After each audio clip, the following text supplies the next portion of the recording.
Buenas tardes, doctor. Buenas tardes, compañeros. El tema que vamos a desarrollar el día de hoy es cólera. Se los vamos a dar a conocer mi compañero Eliseo Capa y mi persona Gabriela Mamani. Aquí les estamos presentando un pequeño glosario para que ustedes puedan entender mejor el tema.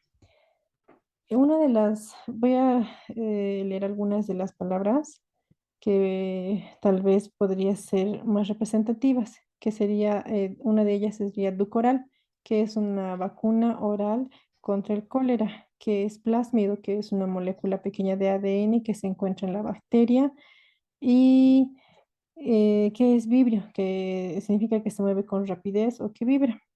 Ustedes pueden leerlo más a detalle aquí. Con respecto a la definición. Cólera es una enfermedad diarreica aguda, a menudo grave. Va a producir, esta va a estar producida por la bacteria Vibrio cholerae.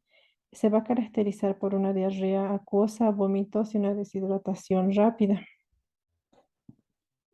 Con el tema de la etiología y la clasificación, como bien había dicho, esta es una enfermedad bacteriana gastrointestinal aguda que va a ser causada por el Vibrio cholerae. Esta bacteria Vibrio cholerae es una gran negativa, va a tener un solo flagelo, no va a formar esporas y va a liberar una toxina importante que se llama la toxina del cólera.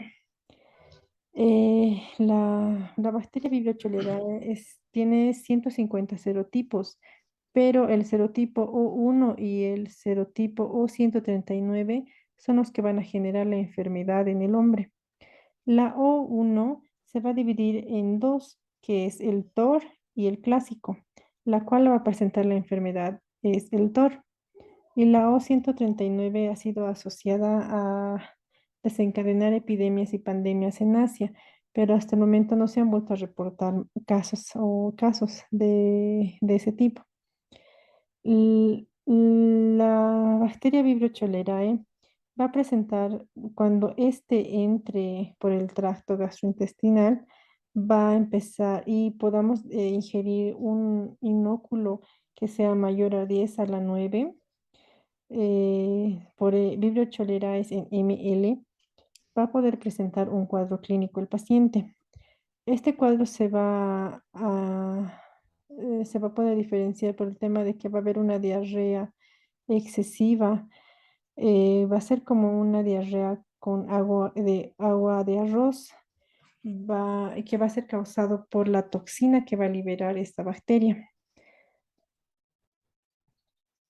Con respecto a los signos y síntomas, el 50% de los pacientes van a ser asintomáticos y el otro 50% va a ser lo que van a iniciar con la clínica, que sería unas náuseas, vómitos de manera brusca. También van a presentar dolor abdominal tipo cólico, van a presentar la diarrea con forma de agua de arroz y estas van a contener en su interior moco, van a contener células epiteliales y vibriones. Esto va a causar una pérdida de peso y una pérdida de líquido rápido. Y se va a causar una deshidratación grave e intensa en el paciente, lo que también le va a causar una anuria, significa que va a tener dificultades al momento de orinar.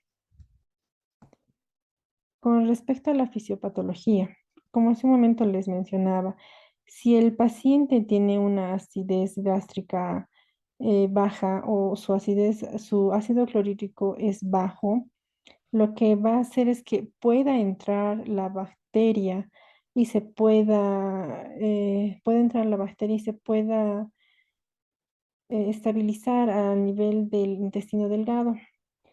Una vez que la bacteria se posicione ahí, esta va a tener, esta tiene unas proteínas transmembrana que le va a permitir verificar los cambios de pH y de la osmolaridad. Junto con esto, esto le va a permitir a la bacteria activar la producción de la toxina colérica que les había mencionado. Esto va a ser el ambiente ideal para la reproducción de esta bacteria.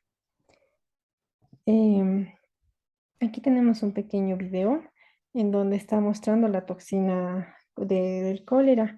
Esta toxina tiene 5 subunidades B, que son las fijadoras, y tiene 2 subunidades A, que son las subunidades tóxicas.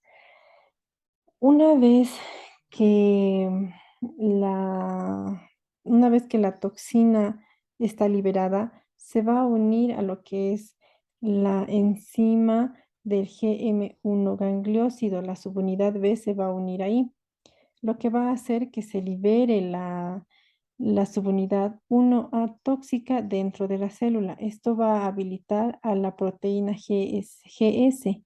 La GS lo que va a hacer es activar a la adenilciclasa.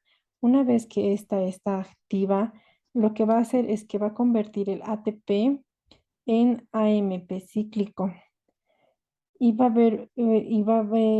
ver bastante de esto del AMP cíclico, lo que va a hacer es que va a generar al estar esto tan elevado, lo que va a hacer es va a generar la apertura de los canales iónicos. Y en estos canales iónicos lo que se va a liberar es el cloro, se va a liberar el potasio, se va a liberar el sodio, por el otro lado se va a liberar agua y se va a liberar también bicarbonato. Todo esto lo que va a hacer es, va a provocar un desequilibrio electrolítico, va a provocar una deshidratación y también lo que se va a hacer, va a haber en el paciente una acidosis metabólica. Va a continuar mi compañero Eliseo. Buenas tardes, doctor. Continuando con el tema, para la toma de muestra, lo primero que debemos hacer es indicar al paciente que recolecte que se compre un frasco estéril de la farmacia, lo cual debemos indicarle que las deposiciones debe hacerlo en una basínica limpia para luego transportar el líquido, que son de aproximadamente 10 a 20 ml al frasco y roturarlo como corresponde. Después se debe llevar inmediatamente al laboratorio. En cuanto al hisopeado rectal, ¿en qué consiste esta técnica? Es en introducir un aplicador, en este caso el hisopo, de algodón en el recto, donde se gira suavemente y se retira. Se coloca el frotis del hisopo en un medio de cultivo para estimular el crecimiento o proliferación de bacterias. En este caso es la bacteria Vibrio cholerae. Después se debe vigilar el cultivo para observar si se produce la proliferación de bacterias. El diagnóstico. Para el diagnóstico se utilizan lo que son las pruebas bioquímicas, los medios de cultivos y el examen directo en heces. Entre las pruebas bioquímicas está la catalasa. Los medios de cultivos vamos a utilizar lo que es el TCBS y que es el tiosulfato citrato bilis de sacarosa y el TTGA. En cuanto, pasamos al siguiente. Para los medios de cultivo vamos a utilizar principalmente lo que es el TCBS.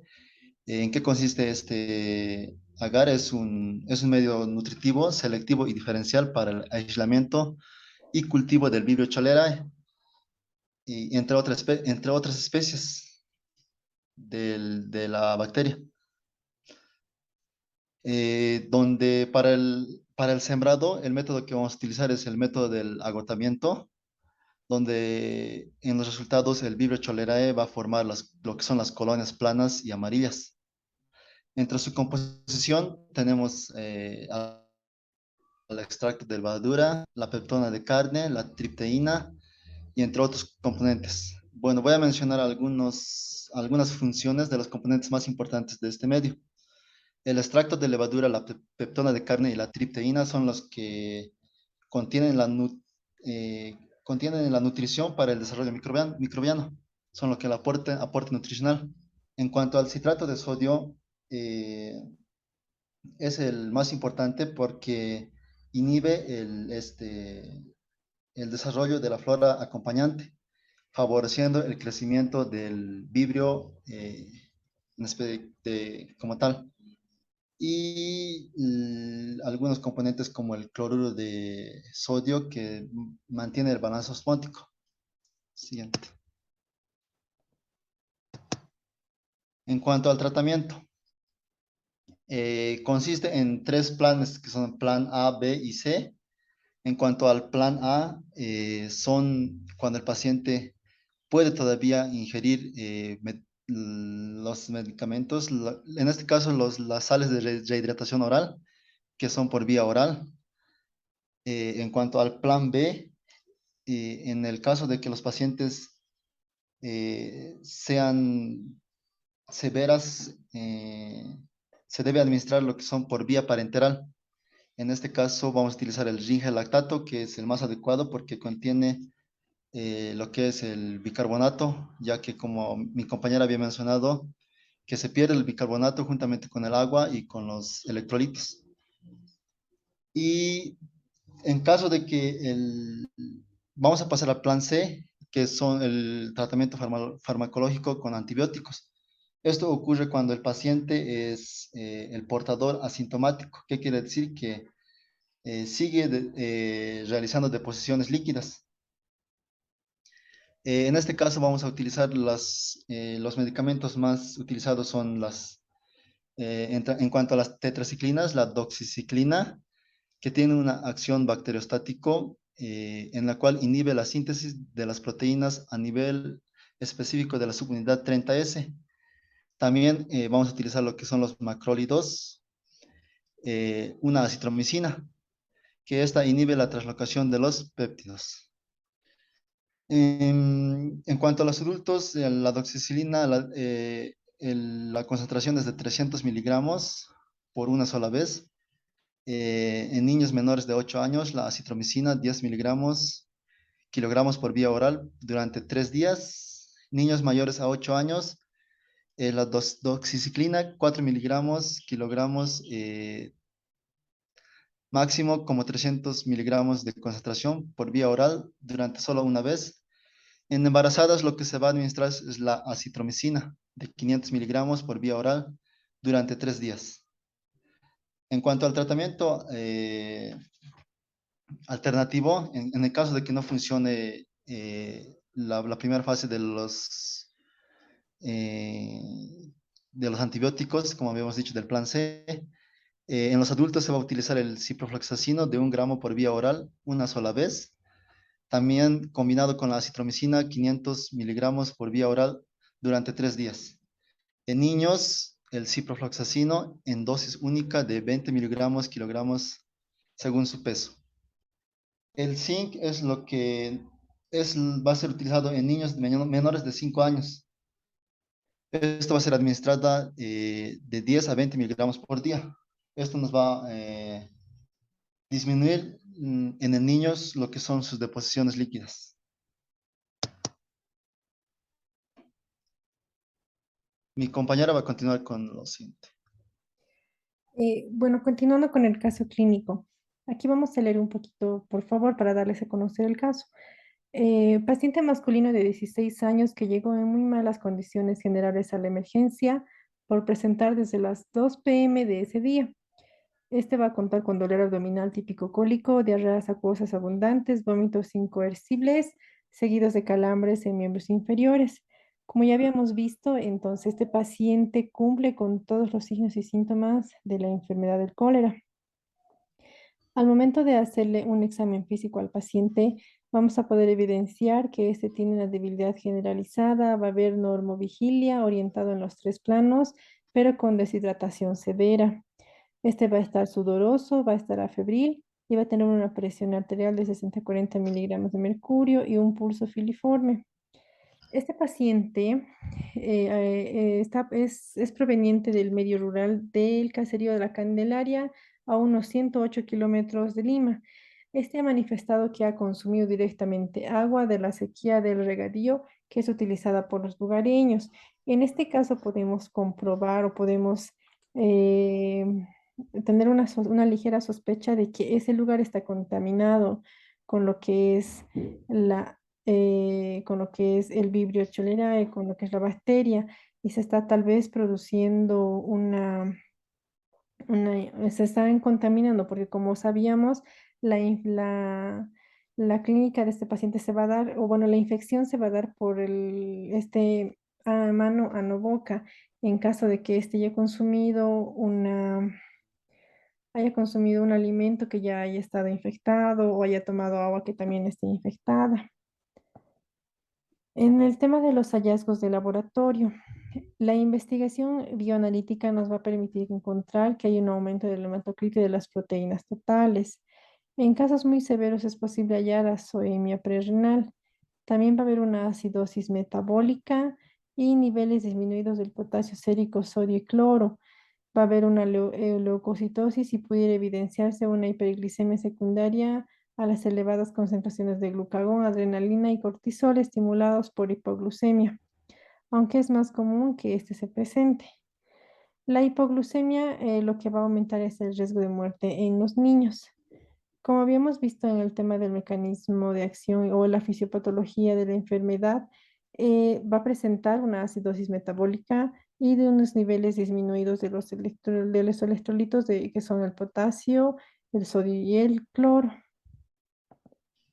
Con respecto al tratamiento, como habíamos dicho, el tratamiento del cólera no es tan complicado, solamente hay que hacerlo de manera pronta con la rehidratación al paciente. En caso, digamos, de que la rehidratación por vía oral no llegue a ser tan efectiva, vamos a acudir al plan C, lo que es darle al paciente un tratamiento por vía parenteral para que este paciente no se vuelva asintomático o un paciente o un portador asintomático, tenemos que tratarlo con antibióticos. Y eso sería todo, doctor. Gracias.